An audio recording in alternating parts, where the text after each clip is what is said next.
Good day to all. So first, before I start my discussion, I'd like to introduce myself.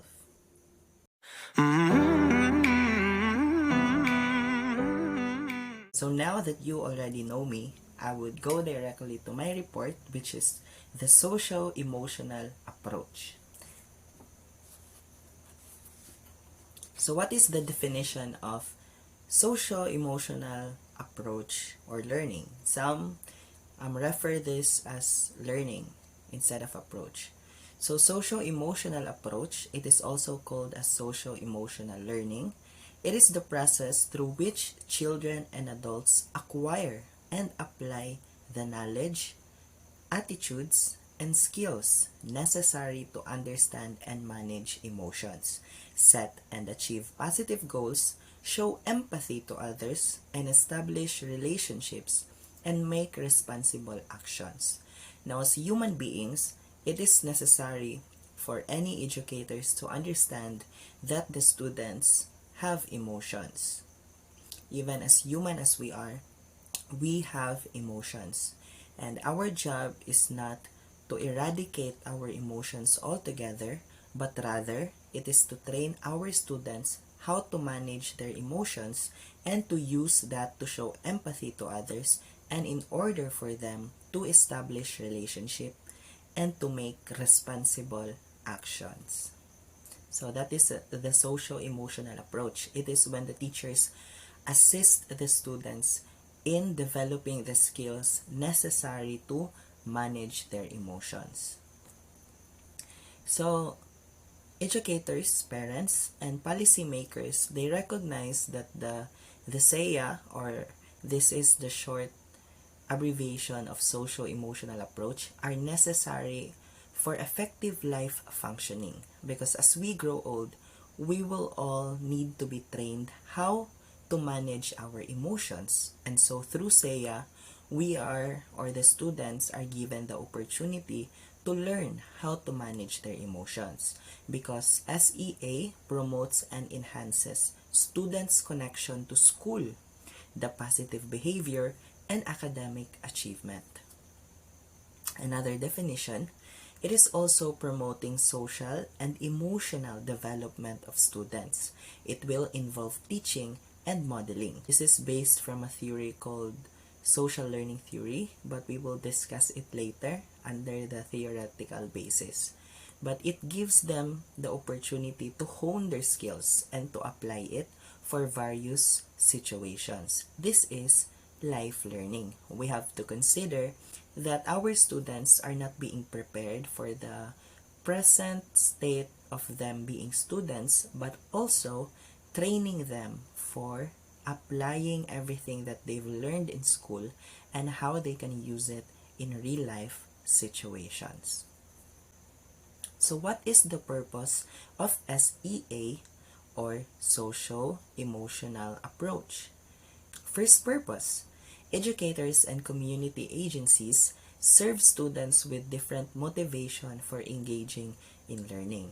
So the learning of the students is not one directional, but it will have different motivation in order for students to engage in the learning process. Second purpose, the learner will know and manage themselves. So the students are being trained how they can deeply know themselves and how they can discover, and thus after the acknowledgement process, after realizing and knowing themselves, they will be better in managing themselves. So here is the theoretical basis for this socio-emotional approach. So a basis for this is the social learning theory. What is social learning theory? So it is a theory of learning process and social behavior which proposes that new behaviors can be acquired by observing and imitating others. It states that learning is a cognitive process, which means that it is in the mind. It states that learning is a cognitive process that takes place in a social context and can occur purely through observation or direct instruction, even in the absence of motor reproduction or direct reinforcement. So we have to remember that in social learning theory, they have a model that can be an example for them. And also, we can learn that the teachers or the educators can serve as these models that the students can imitate. So they acquire certain behaviors by imitating their examples. So I have here 25 strategies, but I will only discuss 10 of them. So number 1 is to use journal writing. So what is journal writing? To use journal writing, the students are trained in managing their emotions by writing. Even I myself, when I was in my lower years, what I did was I would often write out everything that I am feeling. And after that, it would be much easier for me to assess the emotions that I have and to examine if how could I manage it more effectively. So in journal writing, they will be given journal prompts in order for the students to develop themselves and to develop the knowledge about themselves. We also have using read alouds. Using this, the students or the learners will be able to understand and practice reading comprehension, and thus it can also help them to manage their emotions because their empathy towards the characters that they are reading in a book or anything alike, any information that they consume, it is an opportunity for them to be empathetic.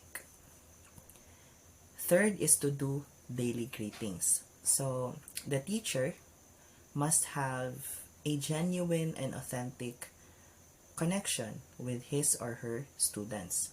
By building a relationship with the students, it will be much easier for the teacher to transmit information and to teach something to the students. Fourth, it is to hold class meetings. Of course, it is the responsibility of the teacher or the educator to guide their students, but they will not be able to fulfill such tasks without holding class meetings. So teachers are encouraged not to be absent in their lecture meetings because this will be the times where the teachers can transmit the needed information for the students to grow both intellectually and emotionally. Fifth is incorporating art activities.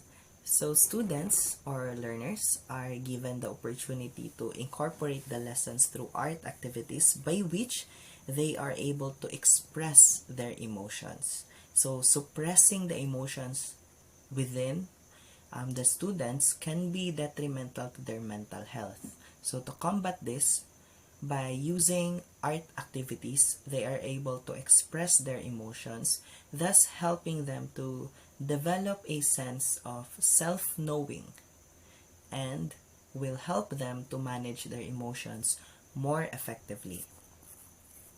We also have to talk about managing emotions.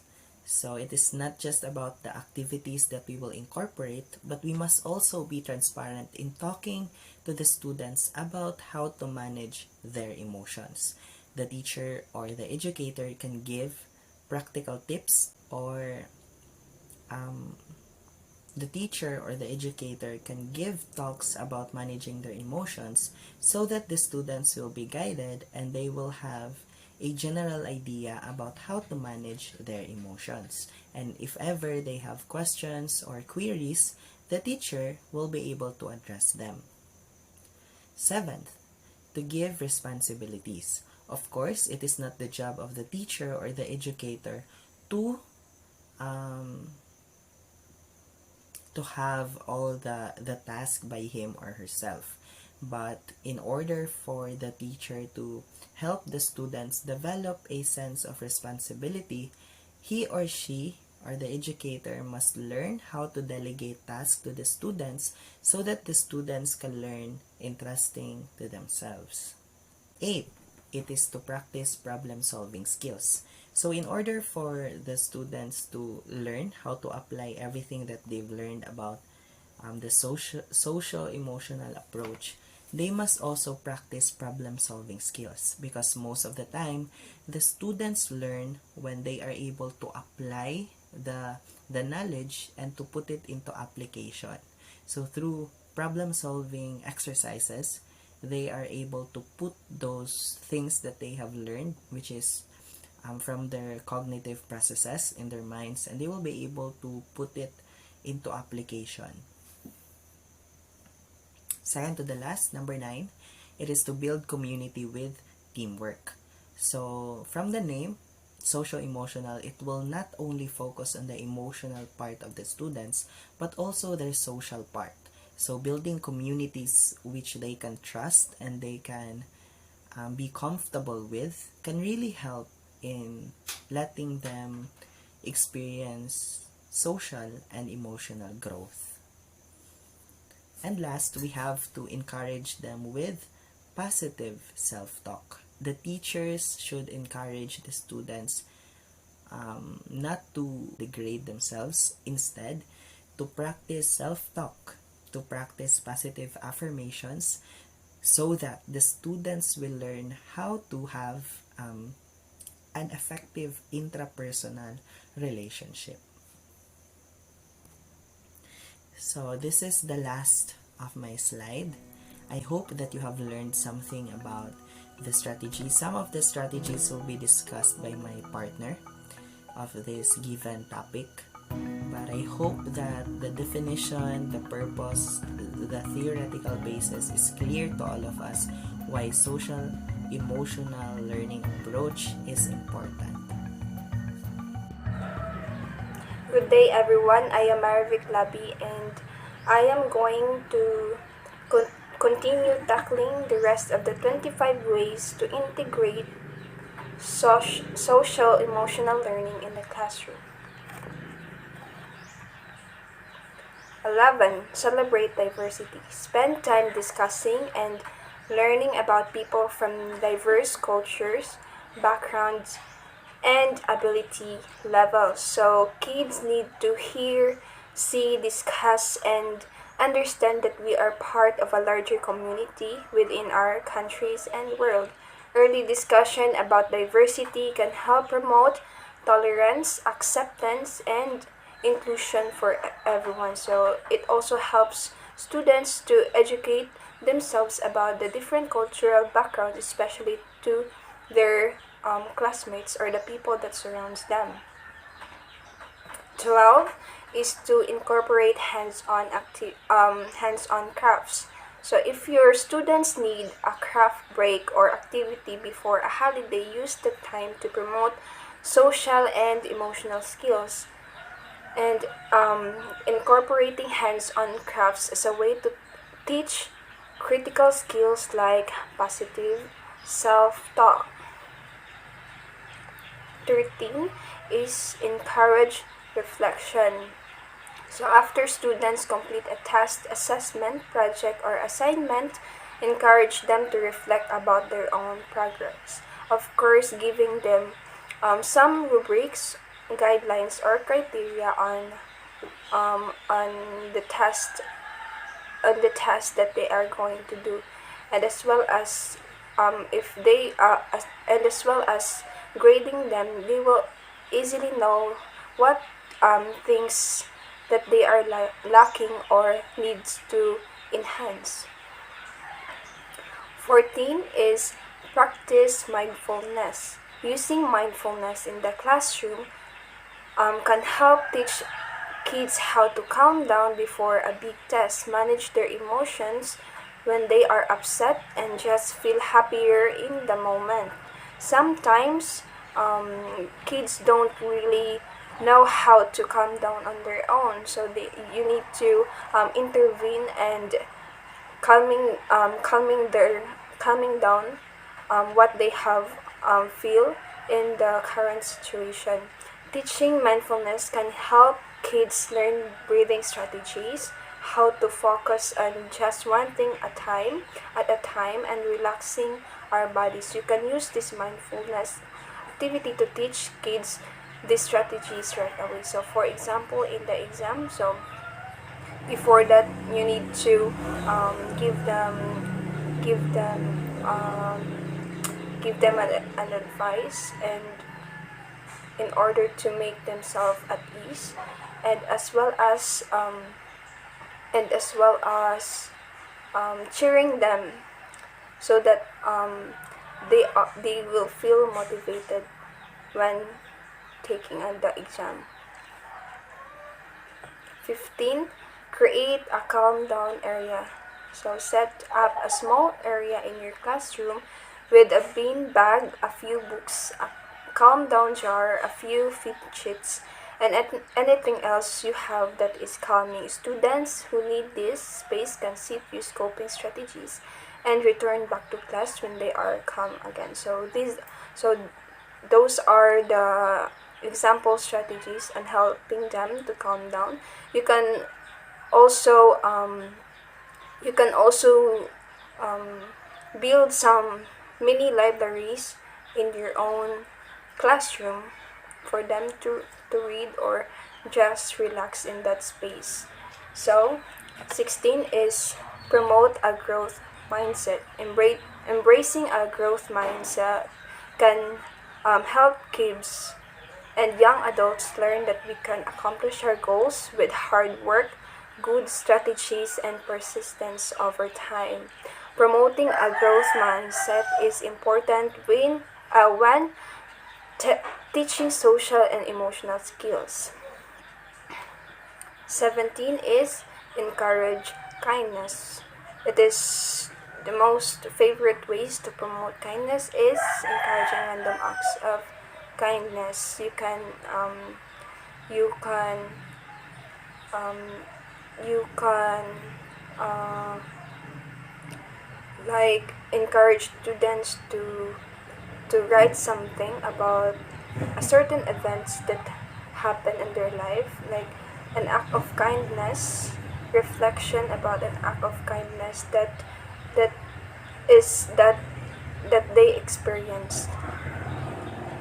Then 18, play games. It's helpful to have an assortment of games that focus on social emotional skills such as communication, empathy, and problem solving. So for example, before the proper class discussion, the teacher will do some motivational activities for them before starting the discussion. It can be a group or an individual, um, which also can enhance their communication and as well as their social skills and the um, the affective skills depending on what um, the cognitive skills depending on what type of activities you want students to indulge, either puzzles or uh, um, a word game, something like that.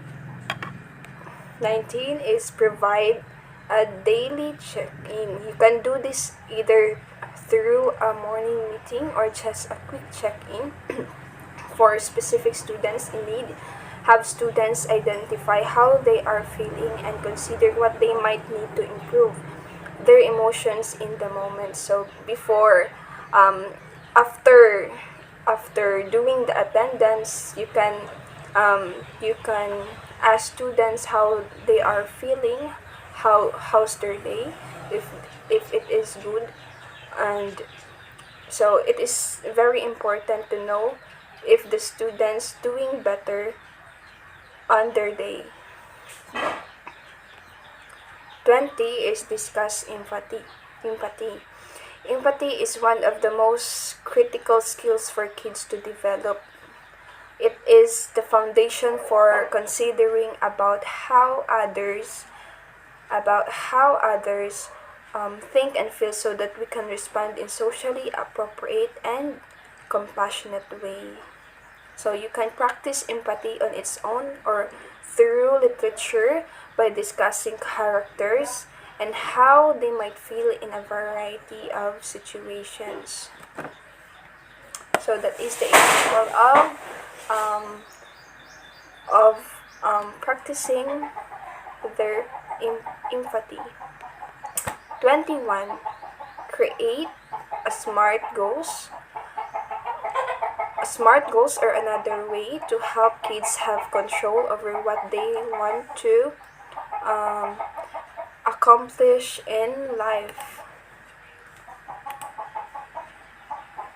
So you can have students write smart goals for an academic area that they need to improve or social area that needs work. So smart goals is smart. Smart stands for specific. So the activity must be specific, measurable, achievable, realistic, and timely. 22. Teach coping skills to manage stress. All kids and young adults experience stress even when even when we don't see it. It is so important to teach them actual strategies they can use when they are feeling overwhelmed. It's critical that kids practice um, these strategies when they are actually calm and don't need them. That's so they can effectively use those skills in the moment when they are struggling with emotions. Educators can use crafts to help kids learn. For example, like indulging them to an activity which is drawing. Um, an art is also a way to express what they are feeling. So we all know that art, you can use art as a way to express our emotions, our imaginations, our creativity, and as well, it can also ease the stress that they are feeling. 23. Highlight skills throughout the day.